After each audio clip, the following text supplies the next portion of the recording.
Tulipata matatizo, tuko na shida kidogo hapa ya watu wakora na wezi wa mifugo. Nimetumana askari wengine 200 wakuwe hapo, na nimesema ijengwe permanent. Musikuwe na wasiwasi. Mambo ya ukora na wizi wa mifugo yenu tutakomesha. I want to assure you. Nimeongea na hawa wabunge wenu, nimeongea na governor wenu na viongozi wale wengine, na tumekubaliana. Na mimi mwenyewe nimeweka mikakati ya kutosha kuhakikisha kwamba tunakomesha wezi wote. Kwa sababu sio vizuri miaka 60 baada ya uhuru bado tuko na ujinga wa kuipiana ng'ombe. Hiyo ni upuzi, inaturudisha nyuma. Si ni kweli? Sikizeni watu wa Meru. Hiyo kazi yote ambayo tumefanya ya housing, ya matibabu, ya hostels, ya masoko, mimi pia nataka niwaambie kila mtoto wa Kenya lazima apate nafasi ya kusoma. Mimi nimefurahi sana mzee huyu, mumesikia vile alishirikiana na wenzake tukawa na masomo katika sehemu hii. Mimi nawauliza wananchi wote, hatutaki mtoto hata mmoja awachwe nyuma kwa mambo ya masomo. Na ndio sababu hiyo tunazidi na kuongeza pesa ambayo inaenda kwa masomo ya watoto. Kwa sababu masomo ndio inatuletea usawa. Mtoto wa tajiri na mtoto wa maskini, mtoto wa rais, mtoto wa mama mboga wanakuwa sawa wakienda shuleni.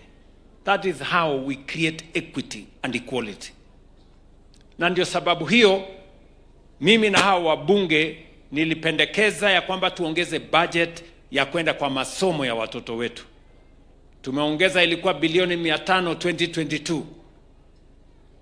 Last year, hii mwaka ambayo tumefunga, ilikuwa 700 billion. Tumeongeza sasa, imefika 784 billion ya mwaka huu ambayo tumeanza. Na tunataka tuhakikishe ya kwamba tuko na walimu ya kutosha, madarasa ya kutosha, tuko na CBC ya kutosha ama ambayo tumekubaliana nayo, na pia tuko na funding model ya universities na TVET kama hii iko hapa, pesa ya kutosha kusomesha watoto wetu wote.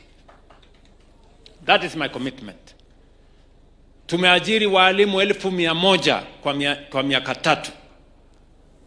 Mwaka huu tena tutaajiri walimu wengine 24,000 kwa sababu tunataka kuhakikisha hakuna mtoto anaenda shule anakosa kusomeshwa. That is our commitment, na tunaendelea na hivyo.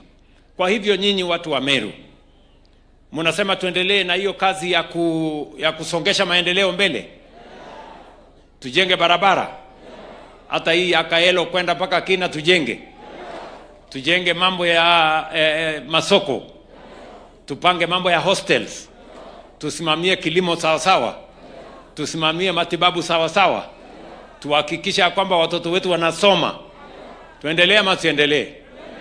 Mimi najua ingekuwa furaha ya huyu mzee ambaye tunamemzika leo hapa, tunaenda kumzika, ya kwamba kila mtoto apate nafasi ya kusoma, tuwe na maisha ya sawa sawa, tuwe na matibabu ya kutosha.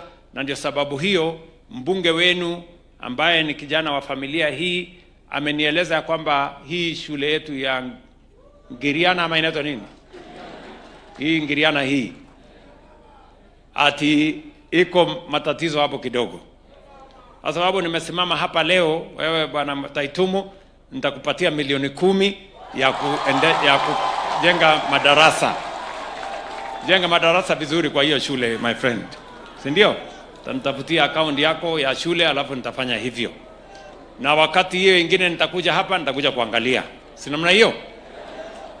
Na vile vile nimwambie ndugu yangu mheshimiwa, kwa sababu mzee huyu alikuwa ni mtu wa kanisa na alimpenda Mungu.